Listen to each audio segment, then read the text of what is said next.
Fala aí pessoal, vamos para mais um vídeo, Teclas Daniel na área, domingão com notícias e informações do São Paulo. Um domingão bom, né rapaziada, depois de uma vitória, depois de bastante tempo sem vencer, a gente ficando chateado, né, deprimido com o São Paulo. Enfim, uma vitória para alegrar um pouquinho a nossa vida, né? Hoje, para vocês verem, o nosso elenco se reapresentou no CT da Barra Funda e teve treinamentos. Entre os jogadores que pouco atuaram ontem contra o Bahia, teve também a presença de 15 jogadores da base participando de treinamentos, o Crespo ali observando a molecada e certamente pode pintar alguma novidade, talvez ainda nesse ano ou mais provável para o próximo ano. E entre os jogadores que treinaram hoje, Rafael Tolói se recuperou da lesão e treinou normalmente e estará à disposição no São Paulo no próximo confronto no final de semana. E o detalhe também é que Ferrarese, que não jogou ontem por conta de suspensão, também treinou normalmente hoje lá no CT da Barra Funda. Vamos comentar um pouquinho com vocês o que disse o Luciano ontem, fez o 100º gol, né? Entrando para a história do São Paulo. Números importantes, né, rapaziada? E para você ver, né, ele já tem 5 anos de São Paulo e ele tem uma média de 20 gols por temporada. É um número até bom para você ver, né? Talvez poderia ser até melhor caso o Luciano tivesse jogado por mais tempo como atacante, né?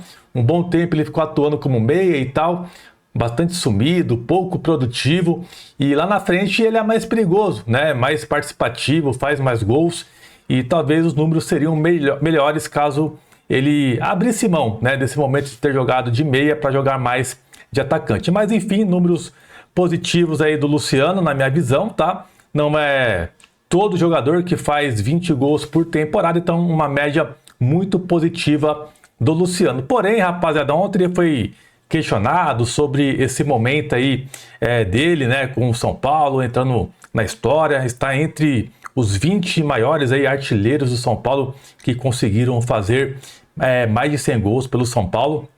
Então, de fato, ele entra na história. Aí se ele é ídolo ou não, aí depende de cada pessoa. Tem gente que acha que tem que respeitar, tem gente que acha que não, né? Então, cada um, igual diz o meu pai. Então, cada um tem um ídolo aí que quer e seja feliz aí, nem vou entrar nesse ponto.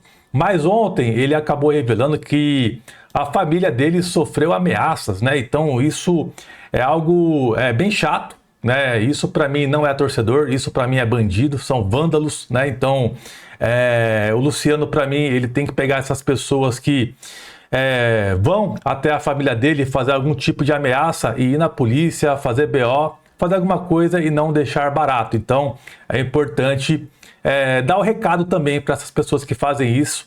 Então é ridículo um torcedor, não é torcedor, né? A real que não é torcedor, uma pessoa que faz isso, um ser humano que faz isso, é lamentável.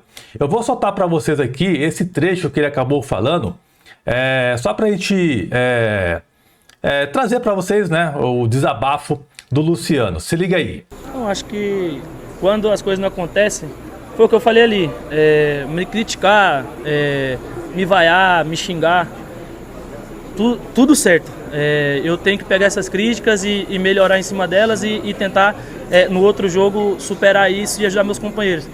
Quando entra pro lado pessoal, que vai nas redes sociais da minha esposa, que vai nas redes sociais da minha mãe, das minhas irmãs e ameaçar minhas filhas, minha família, isso já vai pro lado pessoal porque eu não consigo desempenhar tão bem. Eu acho que as críticas são válidas. Eu tenho 100 gols com a camisa do São Paulo, que eu falei ali, tem torcedor que não gosta de mim, vai ter que começar a gostar, se acostumar, porque são 20 jogadores que têm 100 gols com essa camisa e eu sou um deles. Bom, tá aí o desabafo do Luciano, quero o seu comentário aqui embaixo. A gente repudia toda forma assim de pessoas que vão em perfil de jogador, fazer críticas, né, xingando, ofendendo. Isso a gente repudia aqui no canal e não é legal esse tipo de atitude. E força para a família dele também que passou por isso. Igual eu falei, cara, quando acontecer esse tipo de situação com qualquer jogador, ameaça de torcedor, cara, faz um BO, né? Faz alguma coisa que certamente essa pessoa, ela merece. Ela merece que faça alguma coisa contra ela perante a lei aí, tá? Então, se o Luciano aí puder, faz isso aí, que dá o exemplo também para outras pessoas para não fazerem isso, tá? No final, ele acabou deixando um recado, né, para o torcedor que não gosta dele. De fato, no São Paulo, o Luciano é assim e sempre vai ser assim, amor e ódio, né, rapaziada? Isso vai acontecer sempre, né? Ele acabou falando do torcedor que é para se acostumar, porque ele tem mais de 100 gols e só 20 jogadores na história do São Paulo conseguiram atingir esses números. Então ele aproveitou um pouquinho ali o momento para dar aquela alfinetada. Cara, a gente aqui no canal, a gente critica bastante o Luciano. E na minha visão, nos momentos que ele merece, que ele faz besteira, né? Dá chilique, toma cartão vermelho, toma cartão amarelo e fica suspenso em um jogo importante, igual ele já fez em alguns momentos, principalmente em 2023 na Copa do Brasil, mas ali foi algo que foi bom para nós, porque o Lucas veio, jogou e foi participativo e deu título pra gente. Mas então é nessa questão, né, dessas coisas, algumas declarações polêmicas que ele dá, né, que ele já até disse uma vez se ele prefere ser titular ou não fazer gol. Ele falou que prefere ser titular. Então são declarações polêmicas, né, e ele é um cara que tem personalidade para dizer isso. E a partir do momento que ele tem essa personalidade, ele tem que também saber aceitar as críticas, porque não é todo torcedor que vai achar isso normal. Então, a polêmica dele não é somente dentro de campo, mas sim também fora de campo, quando ele deixa algumas declarações. Mas, no geral, cara, quando o São Paulo contratou o Luciano, é só vocês puxarem os vídeos de 5 anos atrás aqui. Eu fui uma das poucas pessoas que falavam, mano, vai dar certo. Essa troca com o Grêmio vai ser legal. Esse cara vai encaixar bem no São Paulo. É um cara que tem um perfil mais ou menos do torcedor que gosta do Luciano. Aliás, que gosta do perfil que é o Luciano no caso, né? E cara, pra mim, né, no geral, né, não é à toa que já tem 100 gols com a camisa do São Paulo, ele deu certo, né? Mas todo jogador vai ter aqueles lampejos, aquele momento que vai mal, né? Uma decisão acaba desperdiçando grandes oportunidades, assim como aconteceu nessa temporada. E críticas vão acontecer, irmão. Vai acontecer normalmente, tá? E já até comentei outras vezes que, pra mim, o ciclo dele, e não mudou minha opinião, já acabou. Pelo tempo que ele tá no São Paulo. Não é porque fez 100 gols ontem, foi tudo bonito. Ontem ele jogou pra caramba, irmão. Passe de letra, jogou, marcou lateral, fez gol. Cara, ontem a partida do Luciano, pra mim, foi uma das mais impecáveis dos últimos anos dele aqui no São Paulo, irmão. Jogou muita bola ontem. Diferenciado. Ontem ele jogou demais. Foi muito bom. Mas mesmo assim, não muda a minha opinião, tá? Porque ele foi bem ontem e tal, fez 100 gols, não muda a minha opinião. E para mim o ciclo dele, para mim, encerrou sim. E para mim esse ano agora de 2025, se eu fosse dirigente, seria o último, tá? Mas o Casares, em entrevista, ele relatou que o Luciano, Lucas e Oscar são os 3 pilares do São Paulo para a próxima temporada. O Crespo, ele foi questionado referente a essa fala do Casares e ele acabou respeitando o Casares e não quis deixar a opinião dele. Se liga aí nesse trecho do Crespo, mas só antes de passar a fala do Crespo rapidinho, só trazer para vocês quais são as principais vítimas do Luciano com a camisa do São Paulo. O Palmeiras e Bahia foram os que mais sofreram com o Luciano. Ambos tomaram 6 gols.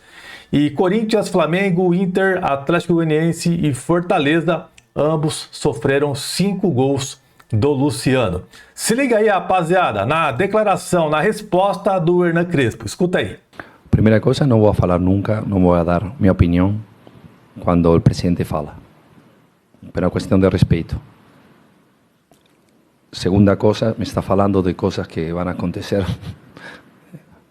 2026, ainda estamos en 2025. Y es muy difícil transitar este 2025. Todo. Cuando finalizamos el 2025, después podemos comenzar a falar. Que opinar, que não opinar, ainda eu fico. Porque ainda não se sabe. Eu acho que sim, mas não sei. Bom, nesse ponto eu sou muito parecido com o Crespo. Tem muita coisa para acontecer ainda, né? Não é porque ganhou ontem que tem que ter oba-oba, já tem que renovar contrato com o jogador e tal. Não é assim que você tem que tocar o futebol. E infelizmente a nossa diretoria, ela tem mais ou menos essa prática, né? De jogador que tá em baixa, tá mal, daí vai lá, faz um golzinho, joga pra caramba e já quer renovar, já faz um contrato de 3 anos. Então isso acontece muito com a gestão do Júlio Casares, que eles são bastante emocionados. Então, nesse ponto, o pé no chão do Crespo tá certinho, teve respeito com o Casares, que deu uma declaração, e isso dá a entender que eles vão sentar ainda e vai conversar sobre o planejamento do São Paulo para o próximo ano, porque tem muita coisa para acontecer ainda. Então, ele meio que deixou em aberto até a continuidade dele no São Paulo. Mas eu acho que foi mais uma fala meio que protocolar, talvez ali do Crespo, sem muitas polêmicas, né? Porque eu acho que ele quis dizer, vamos supor, vai que eu não vença mais até o final da temporada e a diretoria decide me mandar embora, mais ou menos assim. Cara, acontece, o futebol é assim. Então eu acho que foi mais nesse contexto. Então essa fala do Crespo, algumas pessoas ficaram preocupadas, não sei se eu fico para o próximo ano. Não é bem assim, tá, rapaziada? Ele vai fazer o planejamento, né? Ele vai trabalhar com a diretoria para montar o próximo time do São Paulo, vai definir quem fica e quem vai embora, né? Então isso ainda vai acontecer. Não é o momento ainda, né? Então tem muita coisa para rolar. A gente não sabe se o São Paulo vai ou não para a Libertadores. Então o planejamento não tem como você tocar, sendo que você ainda não sabe se você já está classificado para a Libertadores. Para você planejar o próximo ano, você tem que saber se você está ou não na Libertadores. Não adianta nada você fazer agora. Então tem muita coisa para acontecer. Já vai ter gente comentando que já vai renovar com fulano, ciclano, que é assim, assim, assim. Calma, não é bem assim. O futebol não é assim. O futebol você não pode se emocionar, senão você quebra a cara. E infelizmente o São Paulo já fez isso muitas vezes e precisa aprender com os erros. Bom, pessoal, lembrando que hoje não vai ter QG Tricolor. O QG Tricolor ficará para amanhã, segunda-feira, às 9 da noite, ao vivo, lá no canal Teclas Daniel Esportes. Vou ficando por aqui. Espero que vocês tenham curtido o vídeo, que você tenha uma excelente semana. Fechou? Tamo junto, abração e até a próxima. Valeu!